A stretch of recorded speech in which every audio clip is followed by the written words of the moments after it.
Damn, who did your hair? Your shit popping right now. Thank you. My hair girl out here. Shout out to Bri. Yeah, she got you right. You know what I'm saying? You was already superstar and like you like.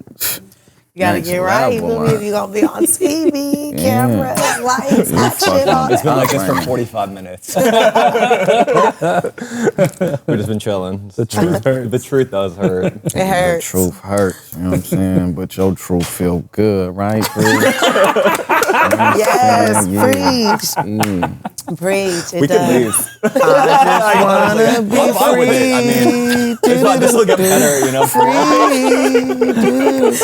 You know Jay gonna fall out when he see you singing. I just got to be free.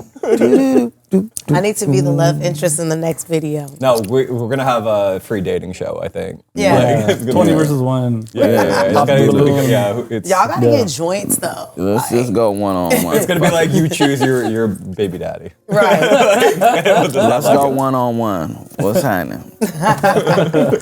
Well, on that segment, introducing. What's good? How you doing, G man? Perico. I'm good, man. I'm good. Perico in the building. We've been seeing you everywhere, bro. Billboards. If you don't know, this is the face of Los Angeles right now. Billboards everywhere. Yeah, How did that doing happen? a few things. Yeah, 15 billboards. Yeah, Across you LA. know, just conversation, man. Conversation rule the nation, you know, and opportunity presented itself. I really didn't expect it to, you know, have the impact that it has right now, because they said the sales up 20% since my meal came out. So Wow. You don't know, that's it's like super every dope. table meal, Birria Mac and Cheese. Yeah, Just delicious. Yeah. I was prepping yesterday while eating it.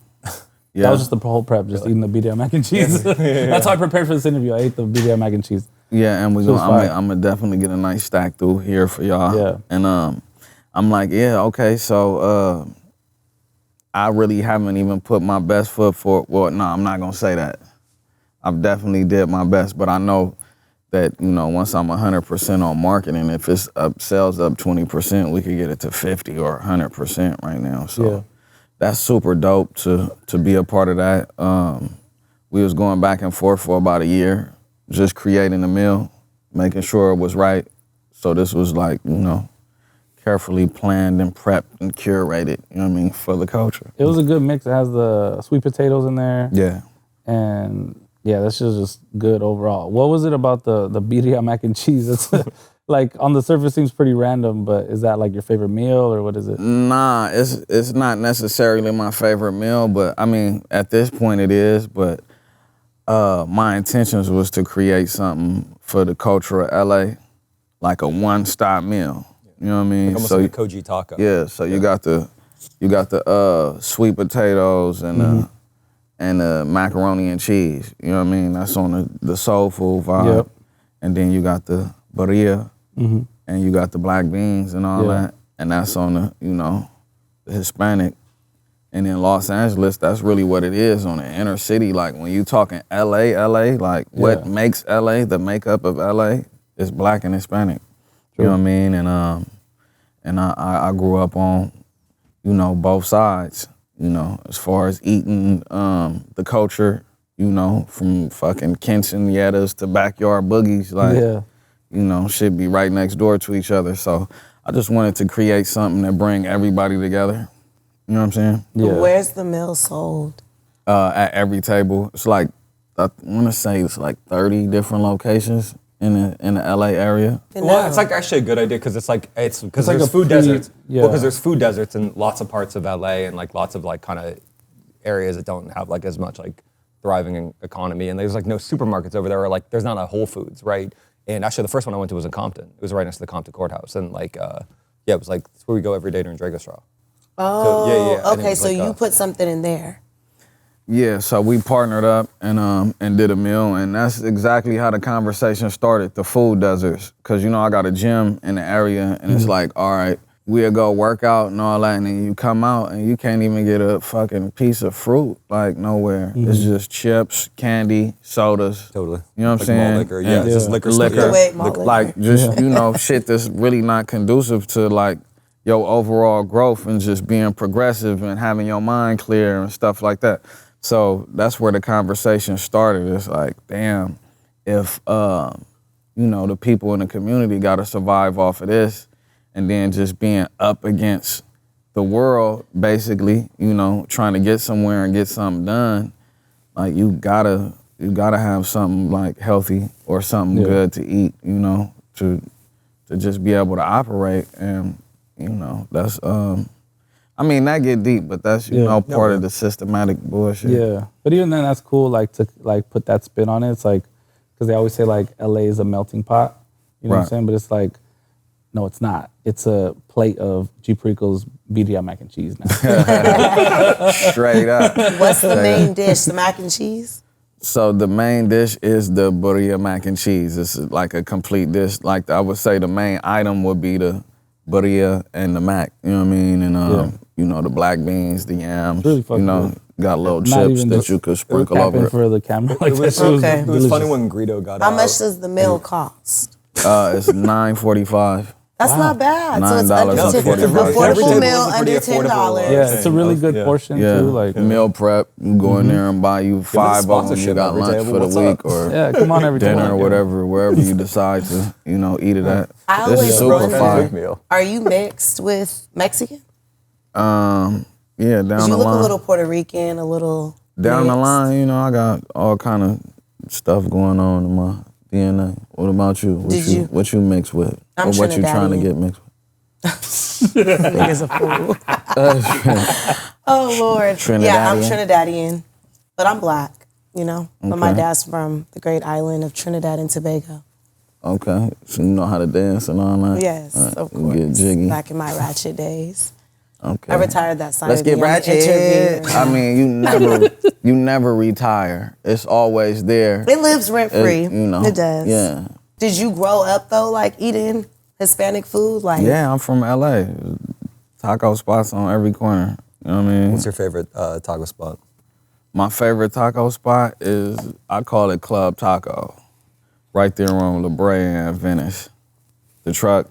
What is it, Leo's? That was Leo's. Oh, Leo's Yeah. Tacos. It's amazing. Damn, that shit is gas. I think we have a Leo's in Bakersfield. It's probably not the same. Not the same. It's There's a lot of definitely not Leo's. the There's like Oh, you multiple don't know. Leo's in LA. Don't say it like that. It's definitely not the No, it's same. not the same. No, there's multiple Leo's in LA. There's one Yeah. in Eagle Rock that's actually really good too, but it's not the same. Yeah. Does it have burgers at you guys' Leo's too? No. No, that's why it's not just the same. See, you tacos talking and- about like something feel like pressed. Tams or something like I that. feel pressed. Do you cook? Yeah. So I help. Yeah, I saw You that. I know, saw the get that video of together. you in the kitchen. Yeah, but like the real work behind the scenes, Yeah. off camera, and then my boy that helped, like, great chef, 5-star dude, super dope, showed me a lot of shit, and but yeah, man. But my favorite taco spot, back to that, Leo's. But then outside of that, like my favorite food, like really is ceviche or aguachile. So Moriscos. Yeah. You'll catch me chilling in the back of a Moriscos randomly. You know what I'm saying? Yeah. Yeah. Yeah, G is definitely like participates I'm in the honorary, culture. man. For sure. All day. I went to this, like, it wasn't like a Mexican thing, but like that You're Not Down, shout out Angie V. But it was just hella like freestyle disco like shit. And then I just pull up to a section, G Perico's there. It's a random Sunday. I'm like, G Perico, what are you doing I mean, here? your name is Perico. So like, Yeah, where did that come from?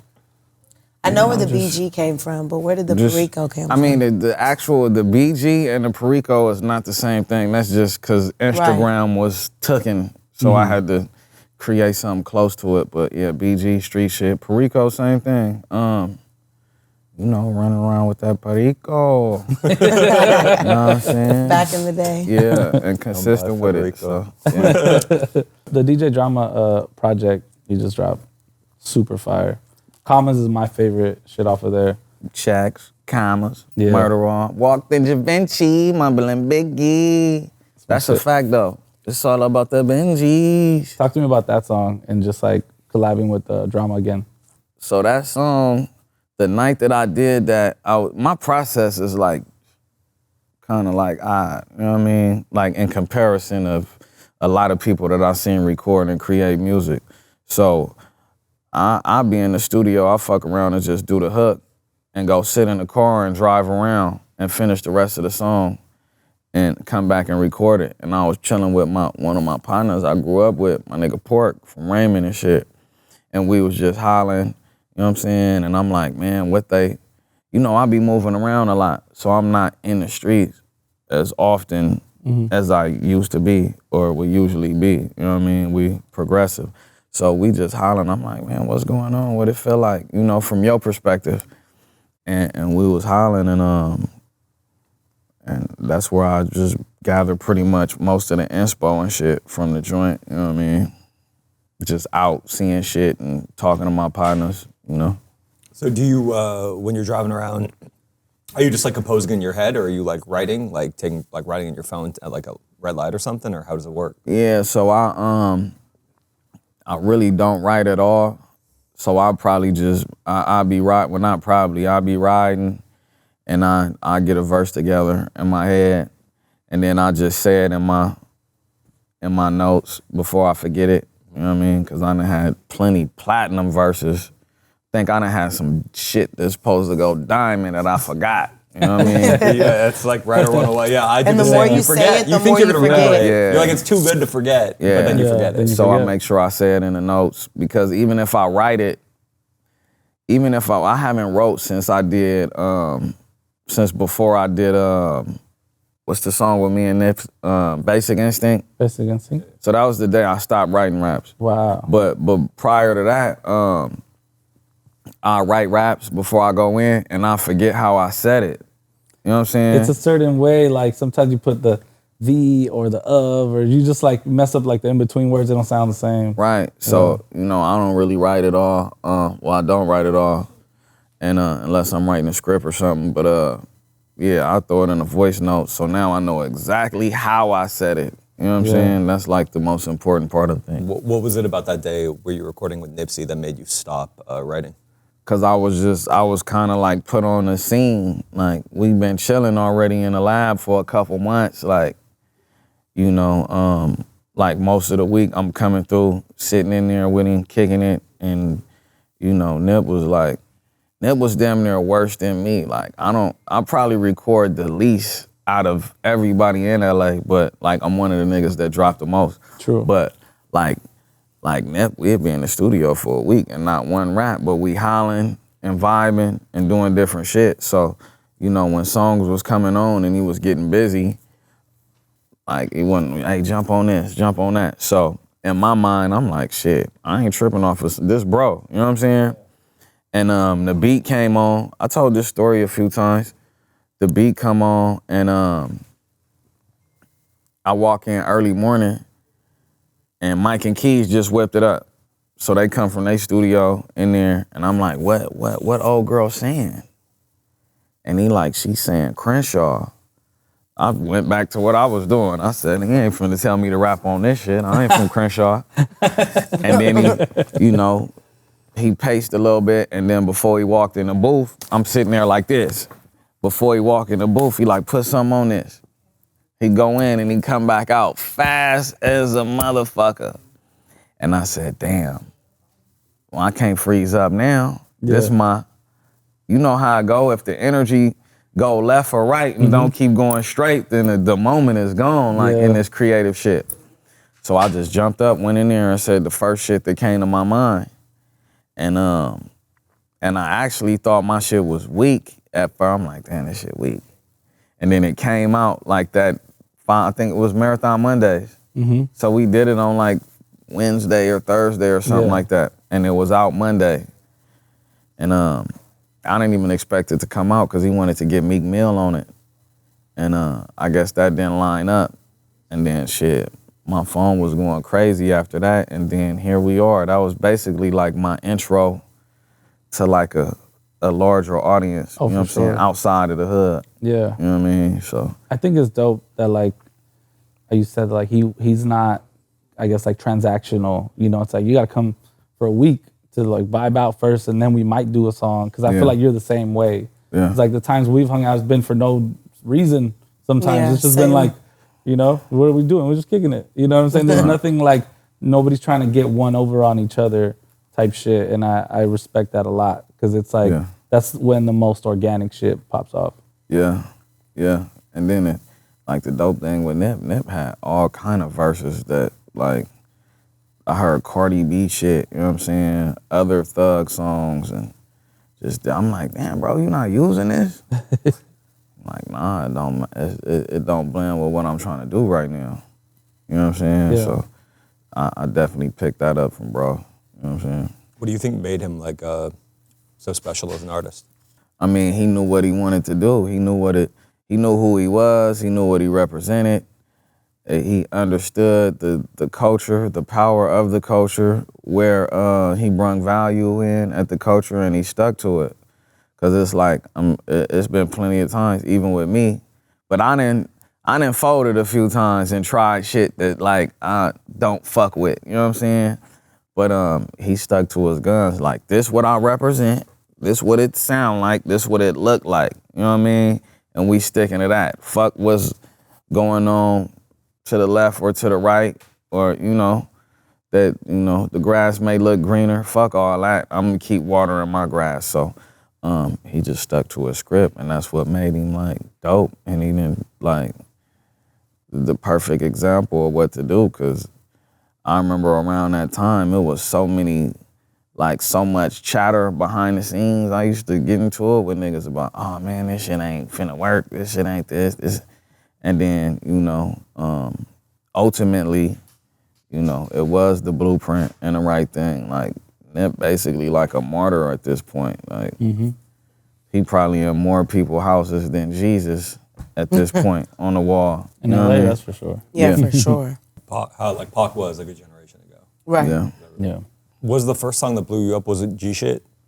Was that the first like big one? I think that's the first one I heard. Yeah. But Nipsey wasn't he in that video? Yeah, G shit. Damn, that's crazy. That was my shit too. Yeah, that was probably like, that's definitely was the joint we would go around performing and that people knew for sure. Cam and China put me on. They're like, you need to check out this. I remember La Quinta. Jay put me on. I remember the La Quinta. La Quinta is after all that. After. That's when I probably first Where were got you up on it. at the G Shit era? Like, tell me about your life at that point, like looking back now. I was fresh out the pen. My homies just got indicted. Like 72 of the homies just got indicted. Damn, Shit, I 72? just got shot. It was a massive like, was it federal Rico? gang injunction. Yeah. It was a gang injunction, right? Yeah. And I just got shot. And I was just trying to navigate my way like into like having like an actual life besides the shit. So that was like one of them times where it's like, man, I gotta get my shit together. So I was living on I had a spot in the valley, but for the most part, I'm staying on 108th every night. You know what I'm saying? Air mattress. I don't feel like driving home. I gotta stay on the grind. And I was trying to get I was like hungry for, like, it wasn't about money.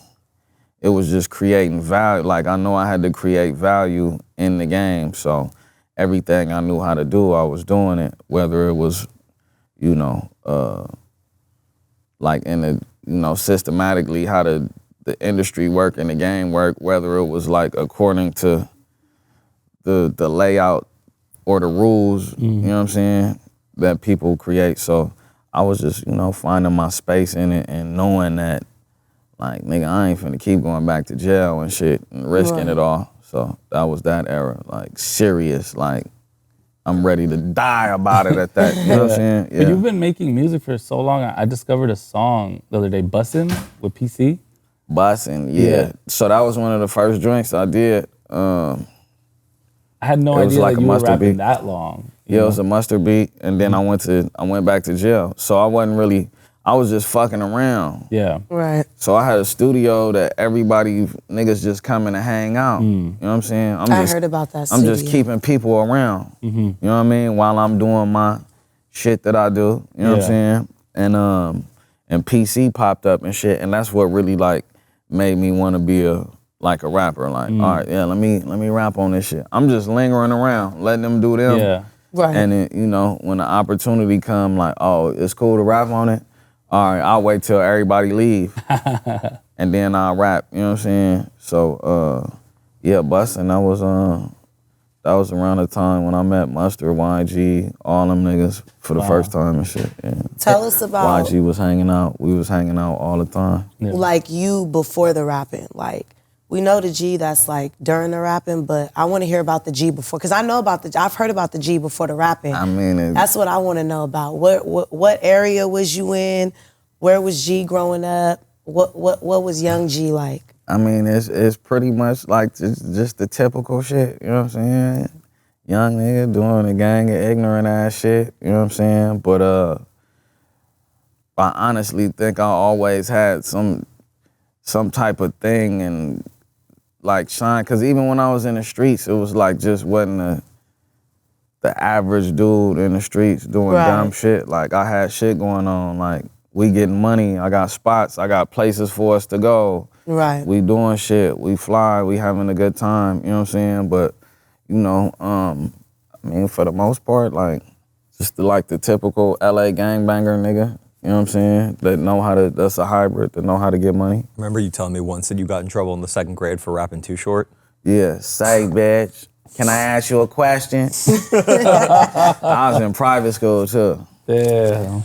Well, yeah. Who raised you? Who raised you? The motherfucking streets. I gotta pop up on the screen. Homies, who raised man. you? Question mark. But no, real shit though. Who raised you?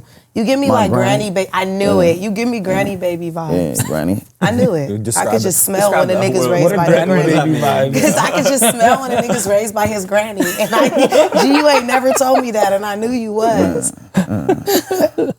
Yeah, Graham. Was it just you and granny, or did you have siblings? Where was mom, dad? Tell us a little bit about that. It was like people around. Like my granny was a motherfucker that let anybody come stay. She was nice as fuck. So it'd be a house full of people and it'd be nobody in that motherfucker. You know what I'm saying? Yeah. Do you remember the first song you ever heard that you like really loved? That was like your own song that you just...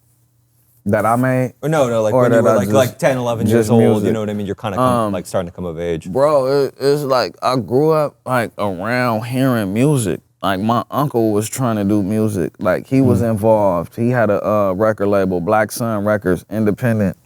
These niggas would be walking in with big ass boxes of tapes and CDs and shit that they going to sell. You know, he had a reggae artist, tall nigga, tip of his finger missing. I think it was his pinky or this finger was missing. You know what I'm saying? But they was doing music, studio set up in my granny living room. Oh, okay. You know what I'm saying? Yeah. Like I hear these niggas would be hitting weights together, sampling that noise and shit. So Oh, that's dope. I was around all of that. So are they making like G-Funk, like at this point? They was making like, 90s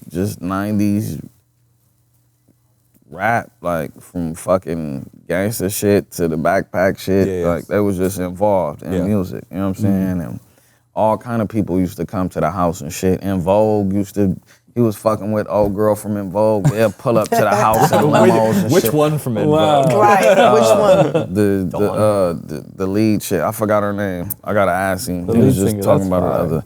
But yeah, he was fucking with old girl from In Vogue. They used to come pick him up and take him to shit. And then like Rhythm D used to come to the house. I remember they made real motherfucking G's. I used to go to the studio with them. I was fucking this big, like, you know what I'm saying? Heard that like in the studio before it came out? Yeah, and then You were raised to an Eazy-E beat? Did you ever meet Eazy? like Eazy then came in the house before. Wow. You know what I'm saying? You remember anything about like meeting Eazy when you were little? Or Nah, I don't recall, you know what I'm saying, too well. But, my uncle, I remember a gang of motherfuckers coming through. I remember it was an award show and Whitney Houston was performing and like all the dancers and shit, it was like a gang of kids and like preteens and teens and shit. They popped up, was all in the house and shit. You know what I mean? Wow. Like, what part of town you live in? We were staying on 79th and 3rd Ave. So I was right there up until like the 3rd grade. And then, the east side, where I dwell. You know what I'm saying? Yeah. So you always been over there from 3rd grade? Yeah. Okay. And when you're seeing all these things, like, you like recognizing like, yo, this shit's fly? Like I want to do this shit, or was it just regular? I wasn't thinking about it. Like I want to play with toys and shit and okay. break shit and build shit. You know what I'm saying? Basketball. Like, I had an uncle that was like, he was always in prison and shit, but he would rap. He'd rap on the phone to me, and then I came home. I was like 13, and he's like, yo, I made these songs, right? I was like, bro, it's so fly. Like, you know what I'm saying? I was like, it was the coolest shit in the world to me. Yeah. So I felt like I was influenced later on in life. I'm like, damn, I'm around all this shit now. You know what I'm saying? Partly, right? But see, by the time I hit that age, I was already from the gang. You know what I'm saying? Yeah. So my influence was the homies coming through and the lowriders, the Benzes, the Cadillac trucks. Yeah. Like, I want to be like them. That's what had me like, oh, shit. Like, nigga, I want to do this. What age was that? You know what I mean? When you started 13. politicking? Yeah, 12, 13. 12, 13? 13 for actually, like, in the cars, in the spots. Everybody know me. Right. I'm from the hood. How did that happen? Because, I mean, like, was it, like, family that was a part of it? Was your uncle? Like, how did that become your future? So my cousin, he joined the shit, and then we was around it. Like, where I stayed at, the 2 houses down, one of my big homies, he had the house on both sides of the street, like right across the street from each other. So this where all the homies be at. So it's cars parked all the way down in front of my house, niggas standing in front of the house. We coming out riding bikes, and I'm seeing the lifestyle, and I like it. You know what I'm saying? I'm interested. I wanna come in the backyard with y'all, jump on the trampoline. The homie had a big ass trampoline. Niggas be doing double backflips, so like the fun shit. And then they all had kids, so it was just like a big family thing, you know what I mean? And I didn't never view it as a problem or a thing. Like, it's just like, nigga, these is the niggas from the area that everybody respect. I want to be like them. Yeah. I want the Benzes, I want the Lolos, I want the bitches, I want my name ringing, you know what I'm saying? So, you know, that's what I went after, basically, you know what I'm saying? So by this point, it's like the 2000s, and like, what was the environment like then? Man, that shit was, in comparison to them and now, it was like violent as a motherfucker. Like, this shit now is like, I think it gets sensationalized because of social media. For sure. Right. And basically, you look at the murder rates, it's crazy. In the 90s, it's like 1,000 people a year, and then by the 2000s, it starts to go down, but it's still like 500, 600, 700. Exactly. Like which is double or even triple what it is now in LA. Right, and right now it seems bad, but the rate is way lower. But it's like, shit, everybody they own personal broadcast, so you know when you seeing it all over the world. Yelling at each other from a car. That was pretty crazy. I saw that too. It was so hilarious. Does that feel weird, like to now like see, to have, like, well, I think the first time I met you, you were like, I didn't know anyone that was alive at 30. You weren't 30 yet, but like, you were like, I don't know anyone, and you were probably out of jail for maybe 6 months a year. Yeah, because, I mean, most of the homies, like, them niggas wasn't even 30, you know what I'm saying? You know, the OGs and shit around that time, so, yeah, it was just different, man. I mean, it's still similar, but at the same time, it's completely different. Right. Like, the overall thing is like, all right, you got Crips, you got Bloods, you got different cliques. Motherfuckers want money and motherfuckers want a gangbang, but like, just the way shit is set up, it ain't the same. Like, 90% of niggas from gangs right now didn't grow up in the area. They just got a cousin from around there or something like that, and they coming from, you know, somewhere else on the weekend or, you know, a night or two, you know what I'm saying?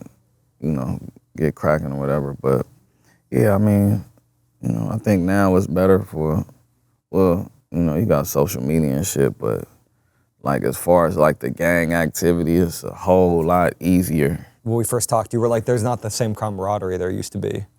Nah, it's really not the same camaraderie in it. And when you think about like, you know, the makeup of it back then, it's like we actually grew up together.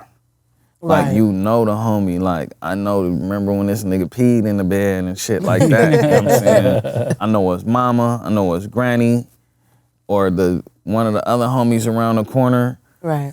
We remember his daddy the nigga ain't want us to come around, used to trip on us. So it's like we had a different kind of bond, and now it's like, you know, it's a gang of motherfuckers that got family ties, and now they coming to the area. So they don't got friends in the area, or we didn't grow up together. Right. We just now. Didn't go to the same schools Right. and went a different route. Right. So Wasn't now we around together back in just the day. because we from the same hood, but we not necessarily friends or don't know each other. And I didn't grow up seeing the big homie and understand like who he was and what he mean. You know what I'm saying? It's like, yeah, it's damn near impossible to have camaraderie like in some shit that's like destructive as fuck. You know what I'm saying? Right. Like it's already a destructive thing, and then you come in and you're not gonna listen to somebody that you don't know. Why you young and dumb trying to create a name? Because when you young, you ain't really it's really no logic. You know what I'm saying? Yeah. It's just like emotion and like, you know, trying to prove a point to whoever like that you down or whatever. So yeah, the system, the setup is way different, man. Don't nobody really live in their hoods no more or nothing like that. It was a community thing still when I was fucking around like that. Well, back then when you were like coming up, did you guys then look at music like an scapegoat? Like how there's so many different rappers now that are from different hoods in this day and age. It's been like that probably for like the last 5-6 years. I mean, they've always had it, but it's just really the culture of LA music. Back then, in your area, were you guys kind of looking towards music, or was it just you making music? Tell us a little bit about how that even came about as an option.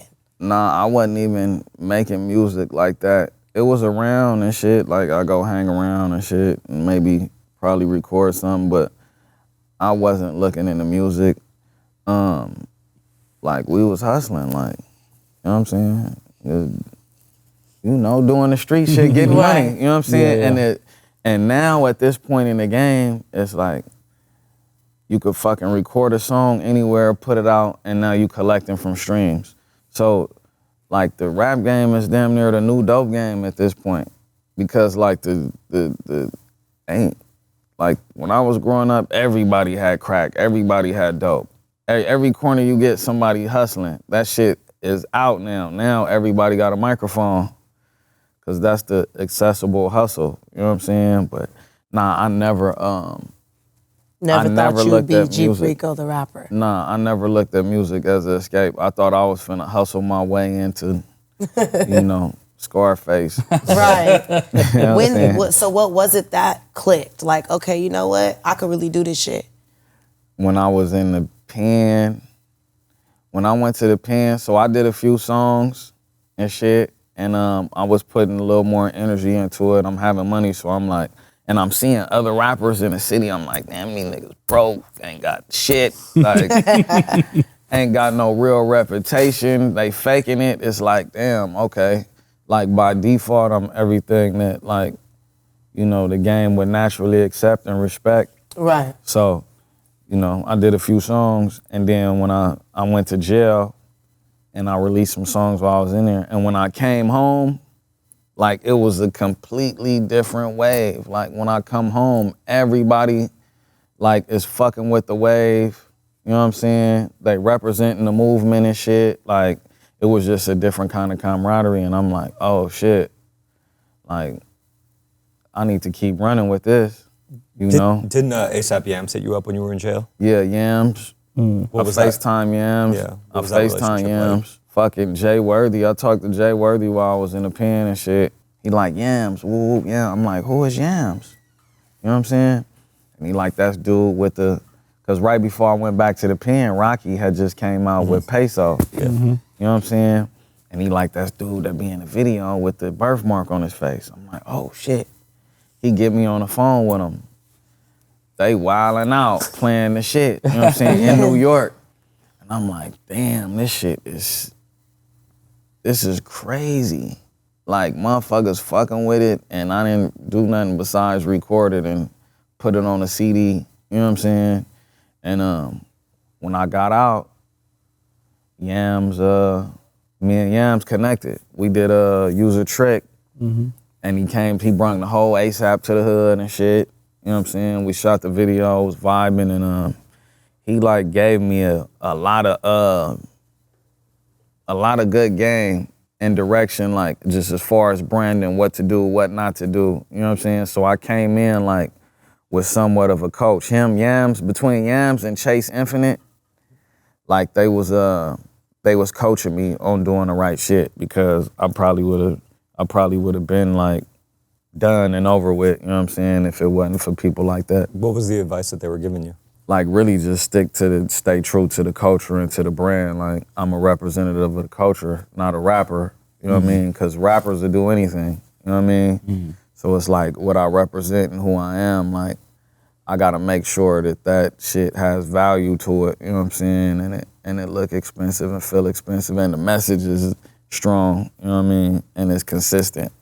You know, it took me a while to get the consistency down, because, you know, I'm still straddling the gate. You know what I mean? Yeah. But yeah. Were they managing you at that point, or was it just like off the strength, off the love? I wouldn't say managing, but like more so mentoring. When you were like a kid, like who were your like, did you have like rap heroes, or were your like heroes like, who were your heroes when you were young?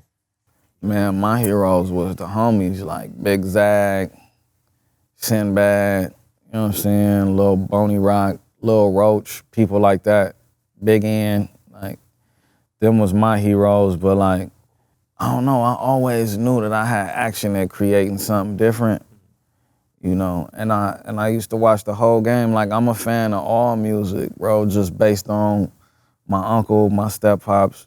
They was playing all this different music and shit, like from fucking 70s soul to 80s hip-hop, 90s rap, and then I'm listening to the new shit, you know what I'm saying? And my granny on the Earth, Wind, and Fire and all this different shit. So, I mean, it's like Baby, #1 Stunner, Master P. Yeah. I love that. You know, Dre, Snoop, Trey D, like just on some rap shit. Like, yeah, them was kind of people that I looked at and was like, okay. Especially niggas like Trey D, like, you'll see Trey D sliding through the east side. Like, he from Long Beach, but he used to be over there fucking with the main streets and shit. And we'd hear he on the block, and I'm like, damn, this nigga is...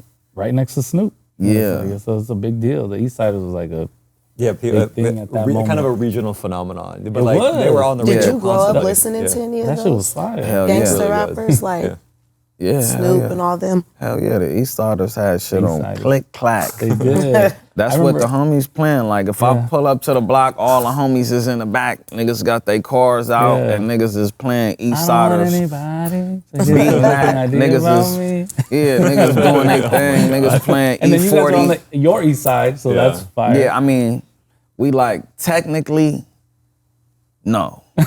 Yeah. Not that Broadway is not East Side, Yeah. but like Yeah. when, like, I Right would say around. 95% of the city say when you cross that 110, that's the East Side. Yeah. But like where grew up at, Yeah. that's the East Side. Yeah. So I grew up on East 111th Street. I was about to say the address. I grew up on East 111th Street. That's across Main. Yeah. But Broadway is like the last street. You could say the last street or the first street on the west side. But I see. I mean, it's It East. is right there, kind of borderline. 'Cause Yeah. I grew up on 111th on the west side in Lenox, and it's like on the other side. But it's Yeah. like you cross so far, you'll be on the east side. Yeah. Yeah, but I'm definitely an East Sider. But the homies as a whole, niggas get mad when I say that. Like, nigga, that's West Side or West Town. But I'm from the East Side. Yeah, You know what I'm saying? Straight Yeah. up. Okay, so this happens like you were with Yams, you're getting coached by them and stuff like that. At what point does this like, all right, I want to sign a record deal, or did he give you any advice about like the record business? Did he say stay independent Yeah, as long for as you sure. can, or what was that? For advice? sure. So, I mean, when I came out, it was like different officers tapping in, trying to get with me. Yeah. And I relay it to Yams. And he'd be like, nah, that's not a good look. They not gonna know what to do with you. You know what I mean? And that's when I was like, okay, it's more than just music.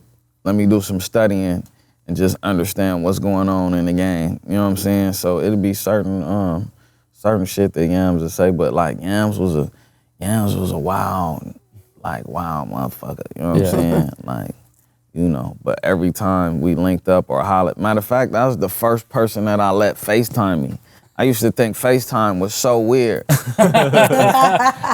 nigga, I don't want to be looking at your face, nigga. Seeing your nose hairs. Yeah. It's like when the old people discover Instagram live.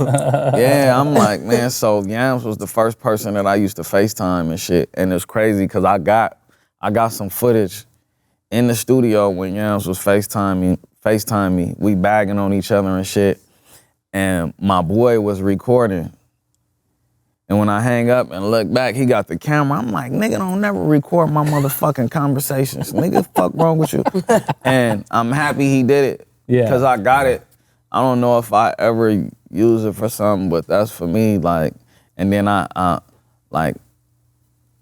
don't never want to be feeling like or looking like I'm capitalizing off of somebody not being here no more. You know what I'm saying? So I just enjoy the moment with my peoples and shit. Yeah. And it's crazy because dude that recorded it, he just passed away too, like 6 months ago. You know what I'm saying? Oh, wow. It's like a thin line though, right? Because like part of it is like you want to keep someone's memory alive, but then that part of it is you don't want to look like exploitive. Because everybody chases clout off of death. Yeah. Like what I always tell people back home is like, I have so much emotions towards the people I lost, I don't have time to have it towards people just for fake. Like these emotions I feel towards the ones I've buried, Draco, Suede, Slow B. I mean, the list goes on. I've buried a lot of people I've interviewed. So it's like, I don't have time to fake it. And it's really organic and weird when people do. But it's the culture we live in right now. Yeah. So that's why that line is so thin. It's hard for me to even watch my interviews with the homies that passed away. Exactly. I can't even watch my first Suede interview or anything. Right. It should just be making me sad. You know what I'm saying? I don't. You know, or even sometimes to listen to the music in the car, I be crying. Like I be in my Prius crying. Like, damn, you punk ass nigga, you really let. Why you leave me with these niggas? Did you think like you'd? Was there ever like a thought like you wouldn't make it like this far? Hell yeah, I didn't plan to be here. Like, so this is all extras. I'm enjoying it. Like, I pretty much knew I was dead. What was the cap, the age cap? You thought 20. 20? 21. And you're how old now? 36. Now, do you have a gap on it? Nah, I'm trying to hit 100. 100. Times have changed. I used to be like, man, I don't give a fuck. I'm ready to go. Got you. Let's move go. to Miami. But it never, for some reason, it never happened. And it's just like, I just knew something was gonna happen to me because I was just terrible. And then the homies that was dying, and it was like they didn't even do shit to nobody or do nothing wrong. Like, you know, probably like, you know, the persona make it seem like it's something, but that ain't what's really going on with them. You know what I'm saying? And like, yeah, that was just the lifestyle at the time. Do you think it's luck or do you think it's fate? Just some people just like get unlucky? Man, that's a good question, bro. It gotta be fate because it can't be luck. Like you can't luck up 365 days just because it back comes to back back on some all Final these times. Destination shit. You know what I'm saying? So yeah, it gotta be fate because like luck only happened once. Like that's like a gambler. Like, you know, say you going to gamble and you got 1,000, boom, you lose 1,000 every day, right?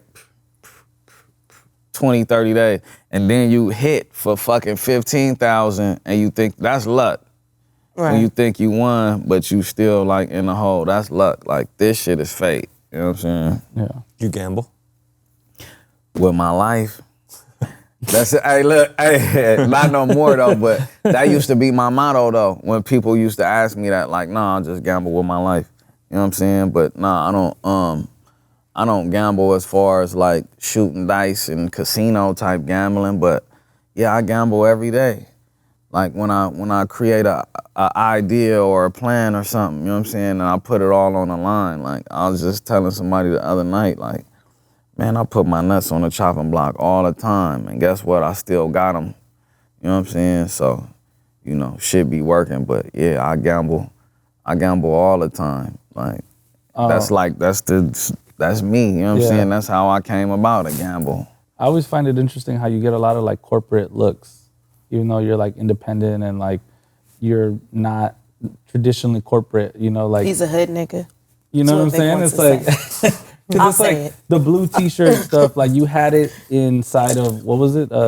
Fred Fred Siegel. Siegel. And know what I'm that saying? was It's a like- big deal. Yeah, Because of I course think it's a big outside of deal. like Desto Dub doing Draco's collabs there, I don't think anybody else from LA has ever had No, that. it's Fred fucking Siegel. Like- Shit like that. This every table stuff. It's like, how does this happen? Throwing them on a chopping block.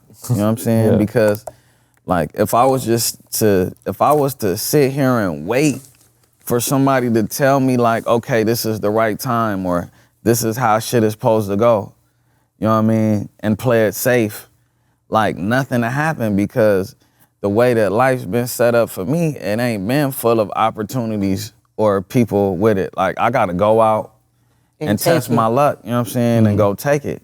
So, yeah, I mean, that's really, like, to sum it all up, like, and make it easily understandable, like, all this shit is created from me gambling, you know what I'm saying, and, like, betting on myself, you know what I'm saying? When you did This Is a Blue T-shirt, did you know about the artist like Rene Magritte, who would be like, this is not a pipe, like he's a famous surrealist artist? Nah, I'm still not on him. No, that's crazy. What- Yeah. What is the inspiration behind, I've always wondered, like, what's the inspiration behind Blue T-shirt? The inspo behind the whole thing is like me, my life, how I came about, how I create, how I'm living in the big houses and driving the big and doing all this different shit. It's basically like, It's like meta. It's like, yeah. and it's like Crazy. I would want everybody around me to have that type of attitude to where it's like, okay, we got something in front of us. All right, we finna crash this shit and make it happen and do the best and do some great shit. Cause otherwise it's like, bro, what are you living for? Like to just let motherfuckers tell you what you can and can't do and then it's over with.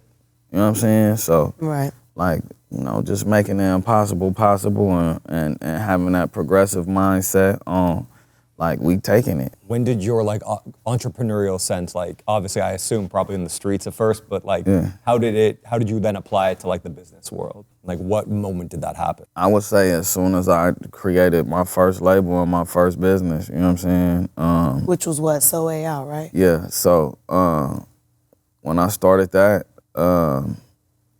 it was a shitload of doubt, but I took the street hustle and my approach in the streets was it was flood, you know what I'm saying? My approach in the streets was always flood. So I took that same motto and brought it over here, and of course like the business didn't understand it because it's not typical standard practice, you know what I'm saying? So I had to make that a thing, and now it's like when you go in certain offices, motherfuckers gonna tell you do what G doing, you know what I'm saying? Right now I'm just focused, like I got a lot of shit going on, but like I'm just focused on the music, Blue T-shirt, film and TV, you know what I'm saying? And then the stamp right across that, which is like marketing, branding, and promo. So, that's necessary for everything need branding. A fucking glass of water need branding.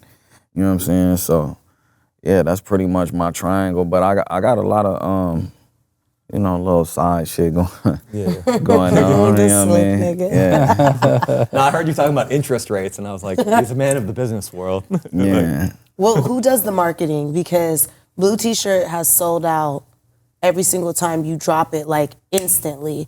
Like, tell us a little bit of the background of it. You know what's the thing about That's this smart. word sold out?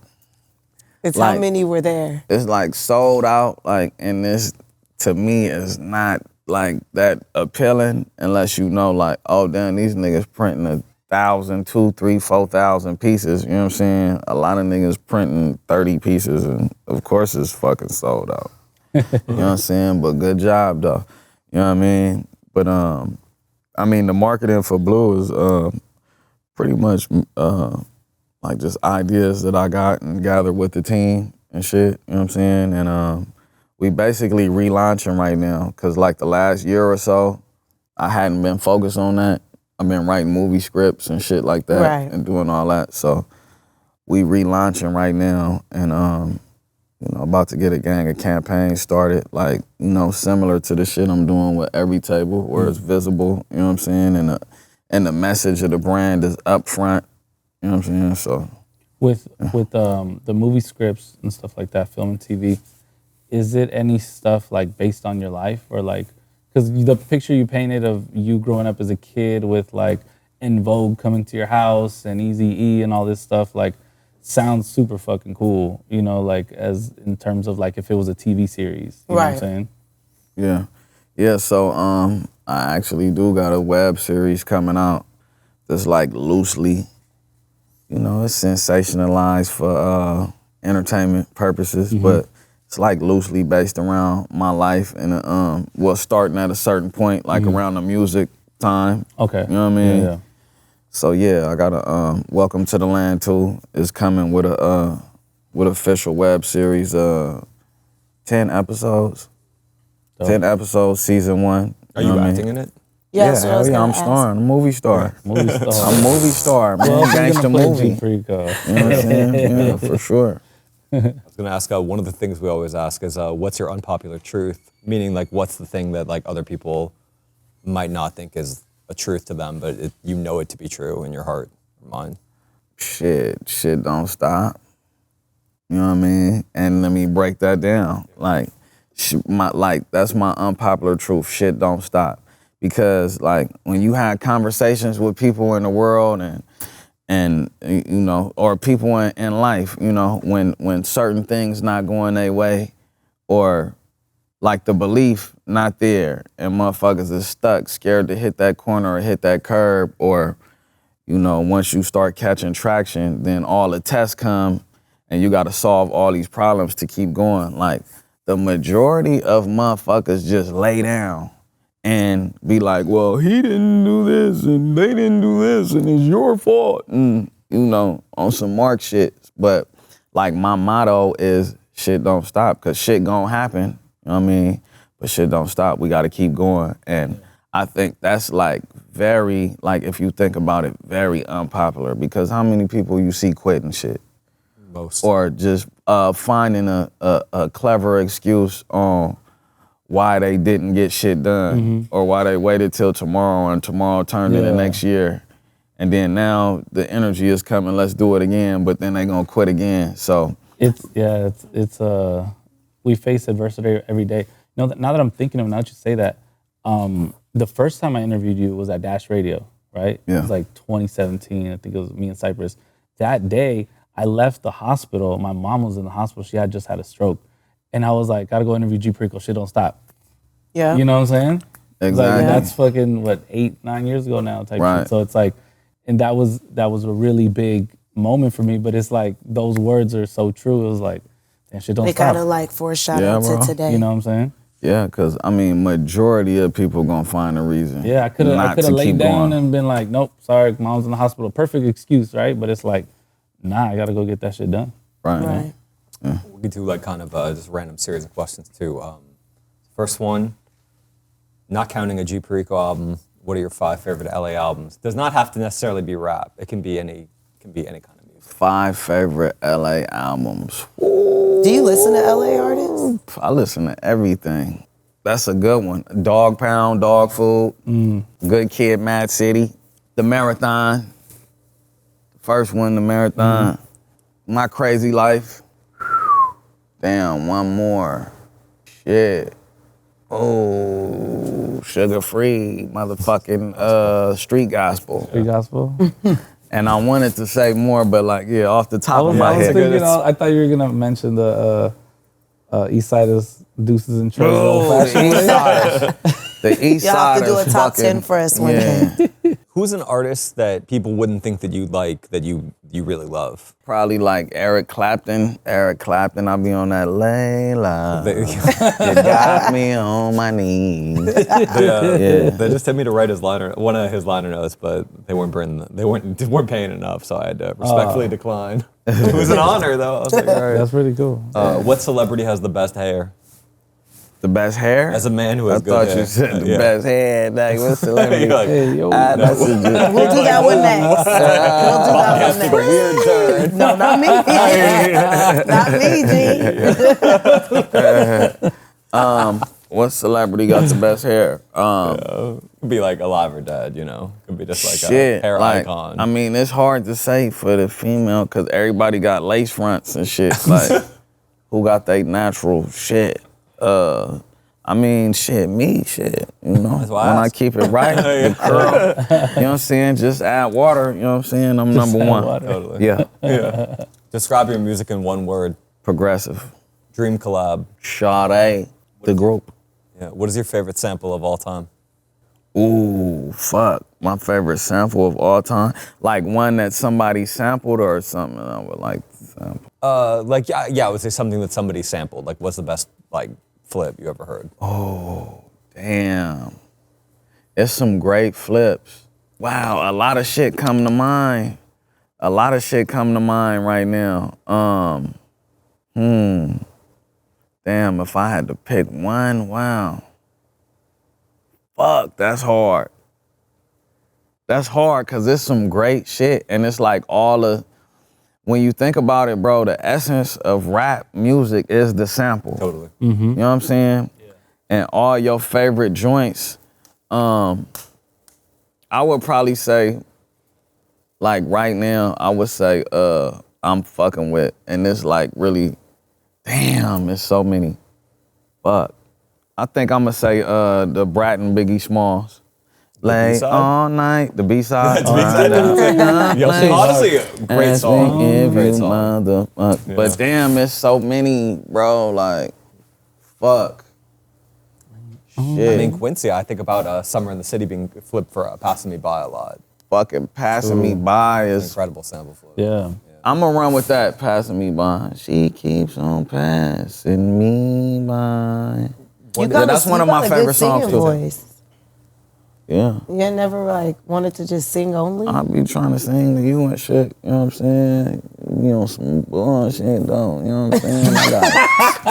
I got some shit for you too. You know what Send me some voice messages. Poetry and all that. Yeah. I love Straight it. up. You so stupid. What is one book, one album, one movie you recommend?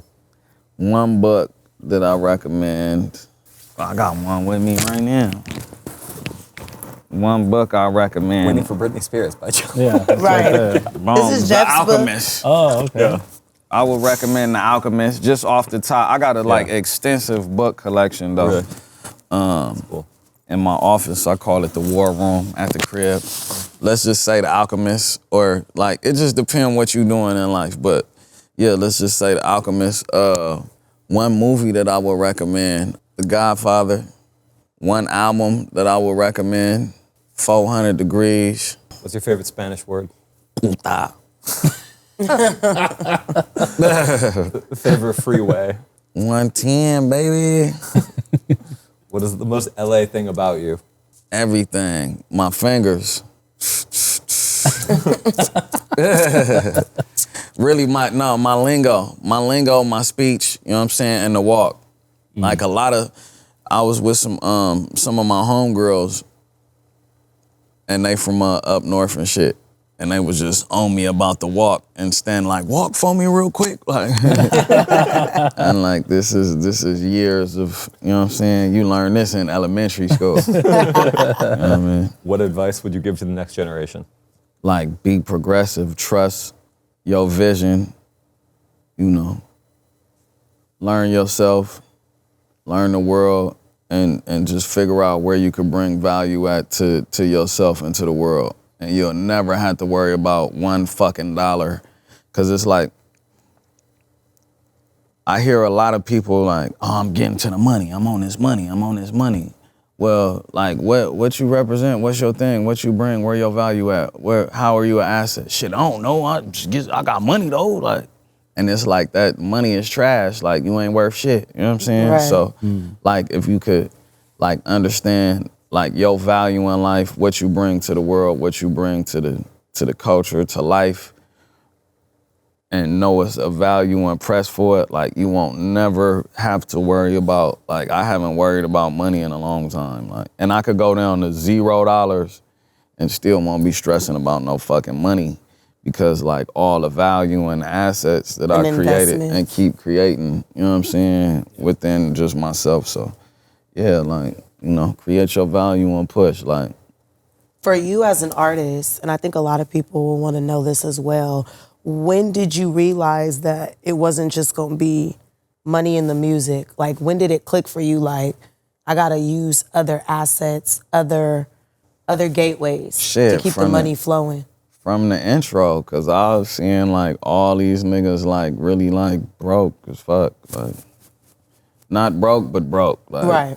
Not really having shit, ain't living nowhere, but probably got platinum shit, and they booming, but it's really nothing established there. And then like Jay-Z and Emery like confirmed the shit. It's like, bro, you not gonna get rich off of the music, but the music is the calling card that brings value to you as a person, you know what I'm saying, that illuminates you, you know, in the culture to where all these different businesses wanna fuck with you, or you could create all these different, you know, ancillary things.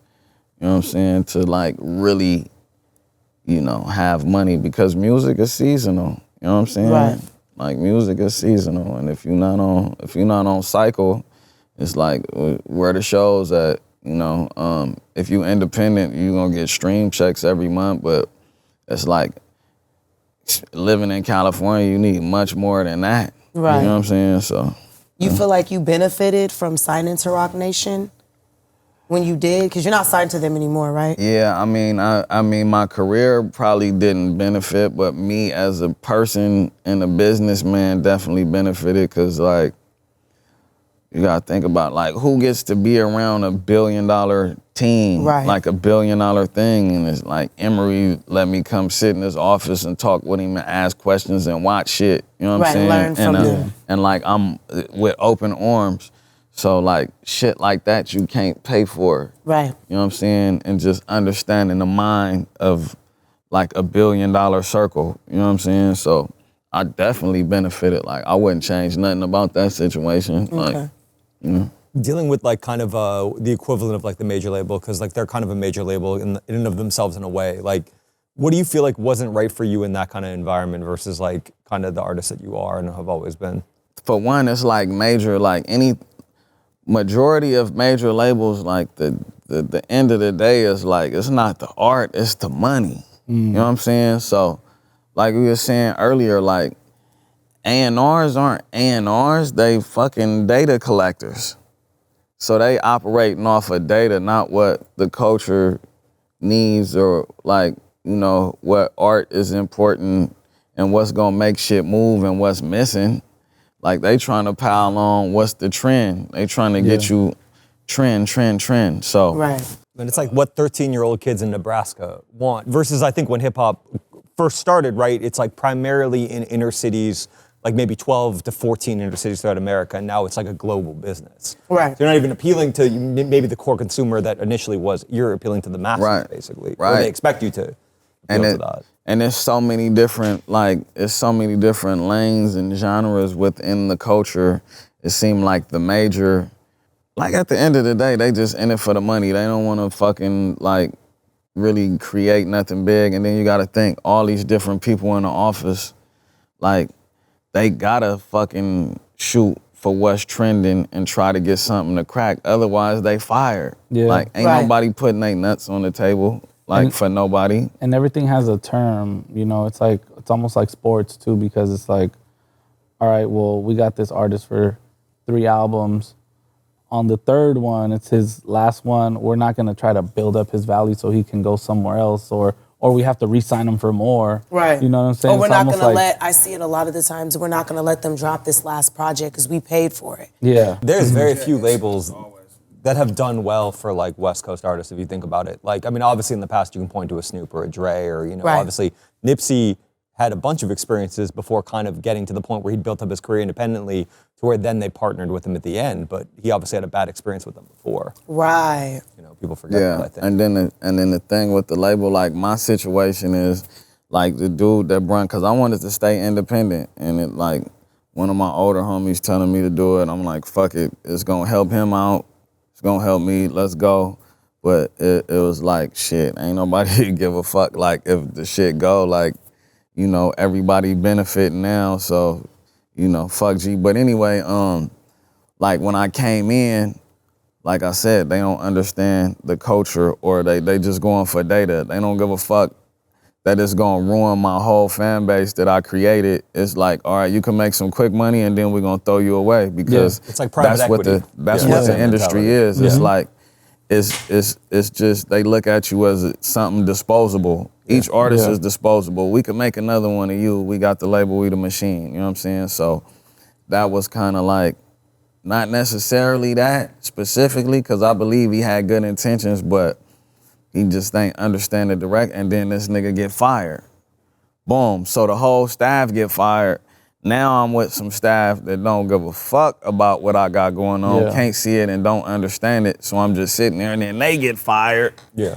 And then it's like, all right, it's time for me to go, because now I'm playing musical chairs with motherfuckers that really don't even want me here, you know what I'm saying? Or care if I'm here, or care if it's successful or not, you know what I'm saying? So, you know, it was a good experience though, because I mean, now I know, like, it been major scenarios coming with millions and shit, but I understand how shit, you know, that next check could be my demise, and I ain't really got the juice to be resetting and rerunning all over again. It's like, how much can that money cost you? You kind of see it. Right, the couple millions could cost you a possible billion, or, you know. Well, it's a short-term thing versus like a long-term. Like it's really, because it's like one of those things, you might have a single that blows you up and you might play, like, I mean, look at somebody like DaBaby, right? Like he blew up for 5 minutes, but like, and nothing against DaBaby or whatever, but like it didn't last for that long. And you see that, and it's very hard unless you kind of can navigate the indie world. Like, but I think Currency, we talked about Currency earlier, is a perfect example. He signed his deal with Warner Brothers, you know, put out an album or two, went back to doing it independently, and now he's just still, and I'm sure Currency makes more money than anybody because he owns like 90% of his catalog, and he's got probably 2,000, 3,000 songs that are still streaming every month. Right, so it's like just owning that asset and shit, and then like, you know, I'm not gonna say it turned into, IP is turned into real estate, but it is a version of real estate, and you know, it could be sold and leveraged as such to create other shit. So like independent is like super fire, like when you in control and own what you do, as long as you progressive with it. Now, like being independent and a nigga that don't never drop shit and don't ever do shit, and, you know, you like 90% of these niggas faking a look and making it seem like it's, you know what it is, and you see them out and they looking uncomfortable and shit. As a rapper that's done both, businesses and music, which one you feel like you've been more successful in, money-wise? Business. I knew you was gonna say that. Not saying I don't feel like you make money off your music, but I always just hear rappers say like they don't make what everyone thinks they make.